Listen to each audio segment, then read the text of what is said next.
Good morning, good afternoon to everyone.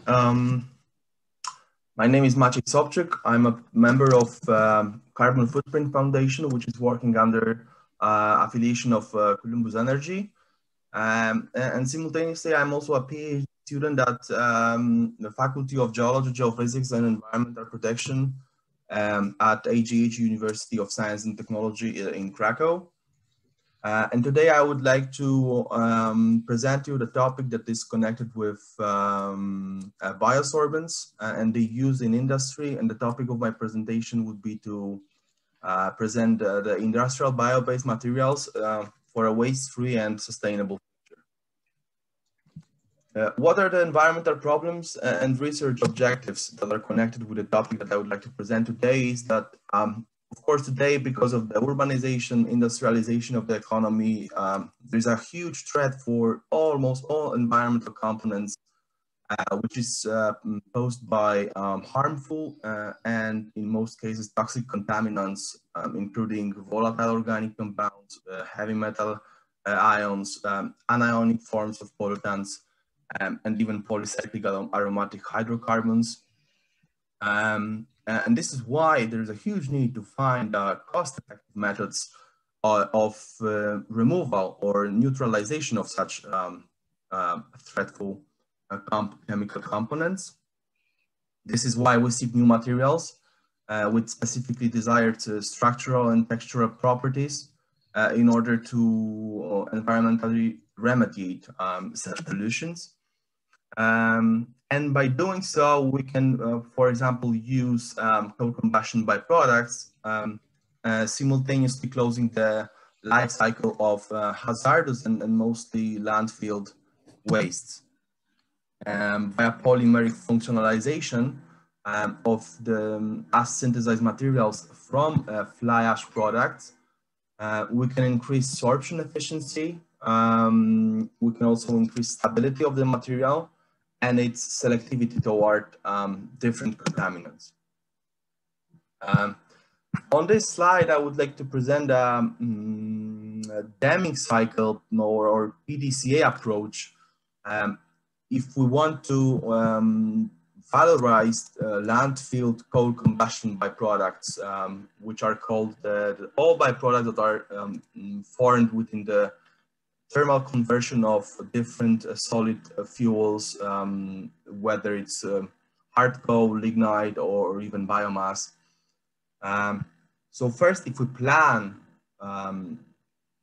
use such byproducts of coal combustion, we have to define the desired properties of the material.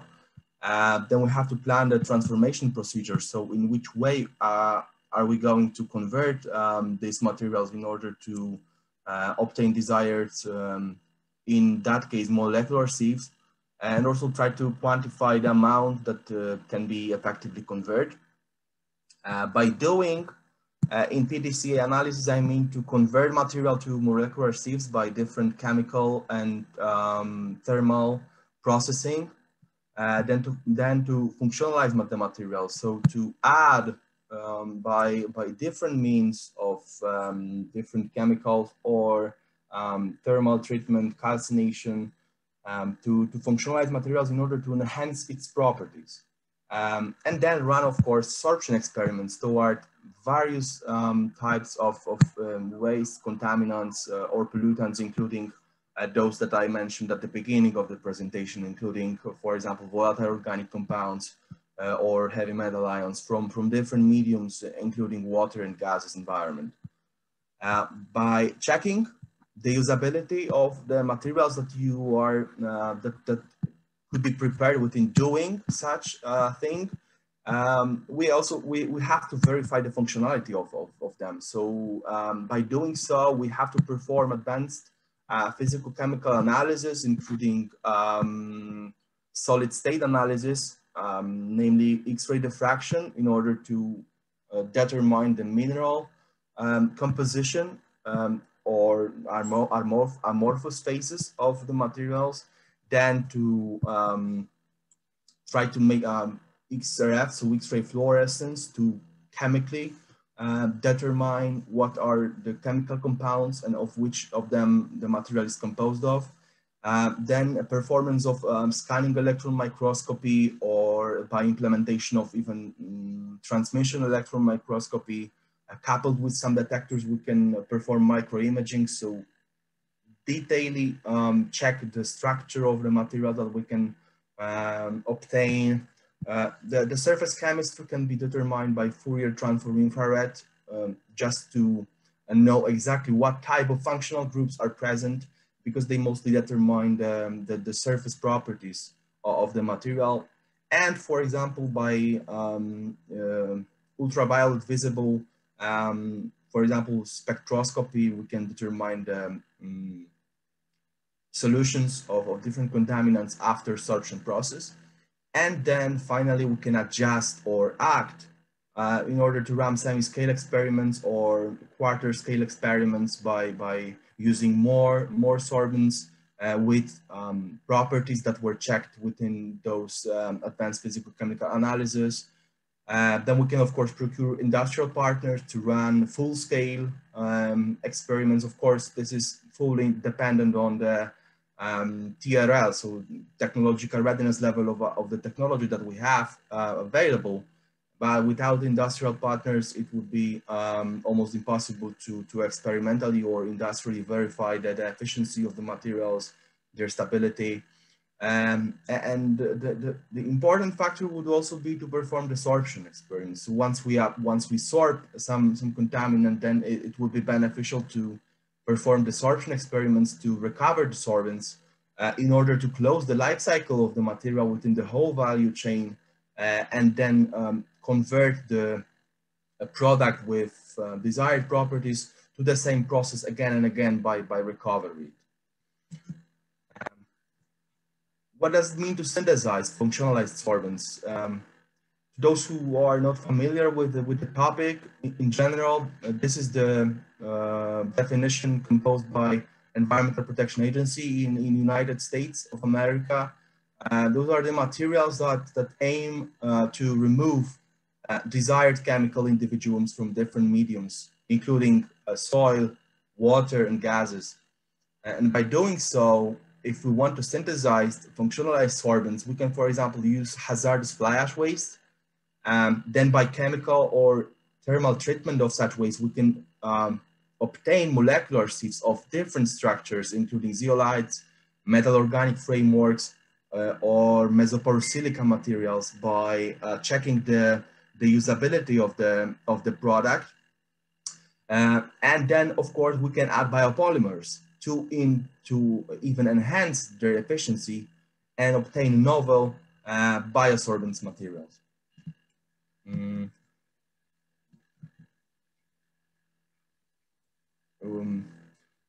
The biopolymers that can play, I would say, pivotal role in environmental sciences and specifically speaking, the manufacturing of biosorbents could be mostly those two compounds, which I'm focused on. I worked with alginate salts within my master thesis topic that was prepared under the supervision of Professor Tomasz Bajda from AGH University of Science and Technology. So I use these materials to create a biodegradable polymer. And in general, this compound is fully biodegradable linear copolymer that is present in cell walls of brown algae from the species of Phenophosae. So this is the chemical compound that is easily soluble in water when heating is implemented, but also in organic solvents such as methanol or ethanol. So we can fully prepare the gel-like solution from this compound, and then by treating it properly with other salts, you can obtain materials such as hydrogels or aerogels. And another one is ketosane, which is synthesized straight from heating by alkaline deacetylation of the heating molecules. So the main component, this is the main component of exoskeleton, and namely the crustaceans, so shrimps, lobsters, and crabs. their exoskeletons are composed mostly of heating, which is a precursor of hydrogen molecule. And we see also that the chemistry of these biodegradable components is of great interest, since we have free hydroxyl groups. Also, carboxylic groups are present.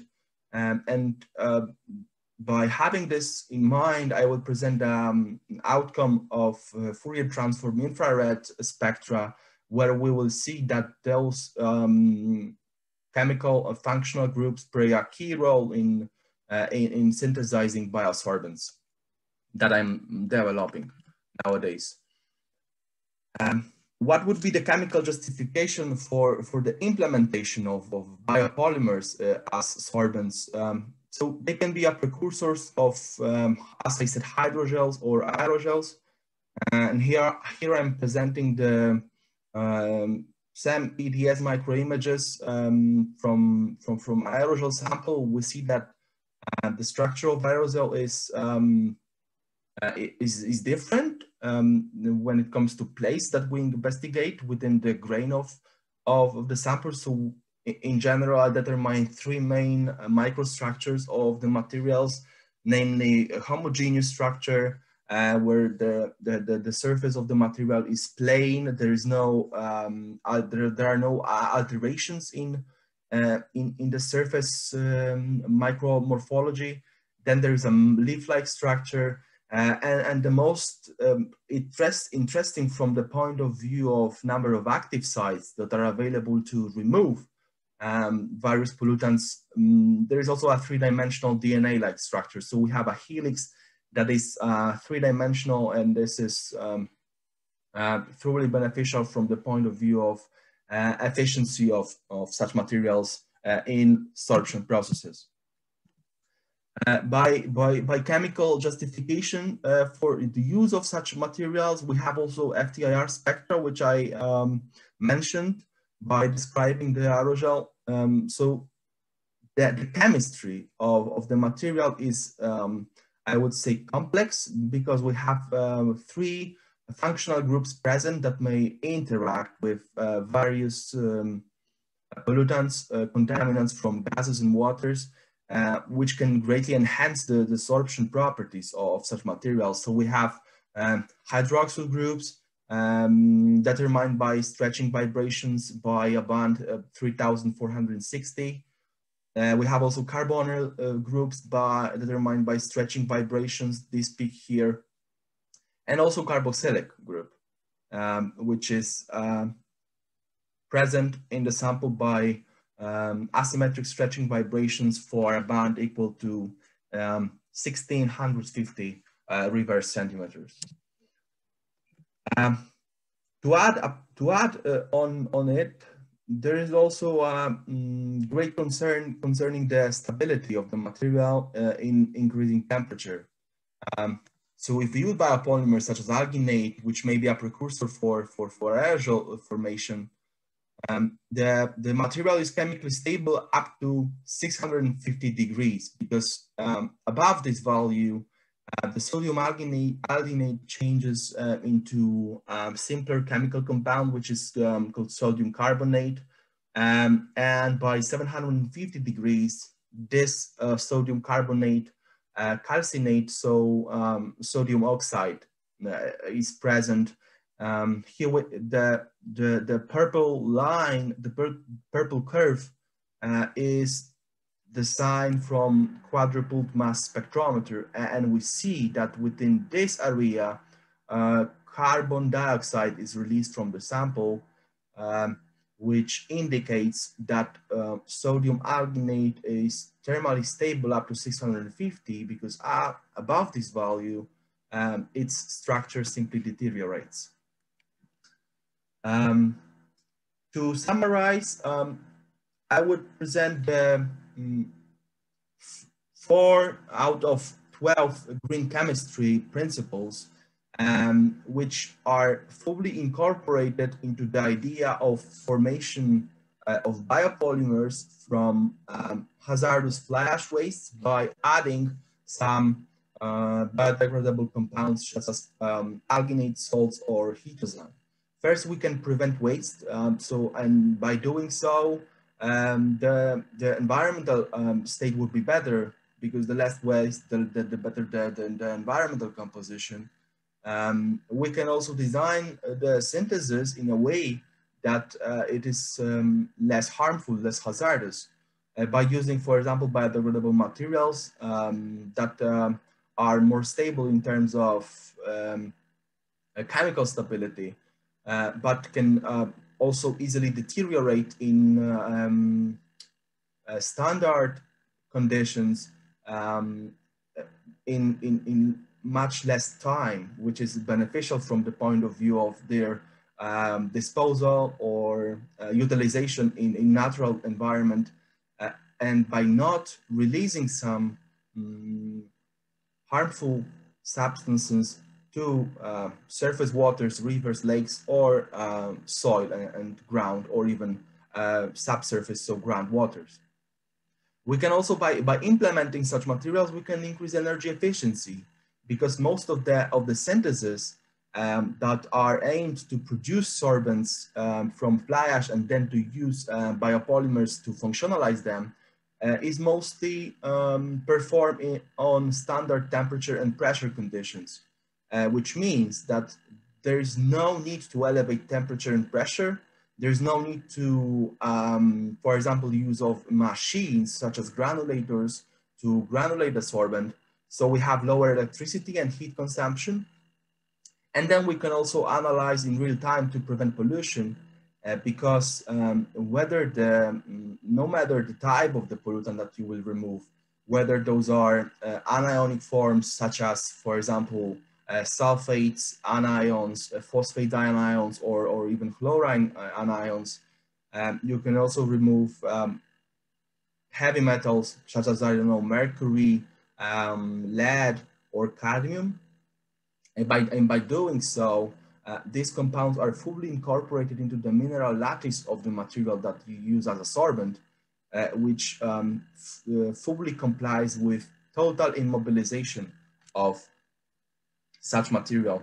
So the concept that I'm presenting complies with 4 out of 12 green chemistry principles, and also is a part of the decarbonization of the economy because when it comes to concern a circular economy and principles and guidelines of transformative agenda for European Union up to 2050, which is called the European Green Deal, the huge need would be to first decarbonize the economy. As we know, still coal and other coal byproducts are used and present in energy mix of Poland, and not only on Poland, but also other countries such as Germany or France. So there will be a huge need to prevent landfill wastes such as sludge or fly ash from coal thermal processing, and then to use such materials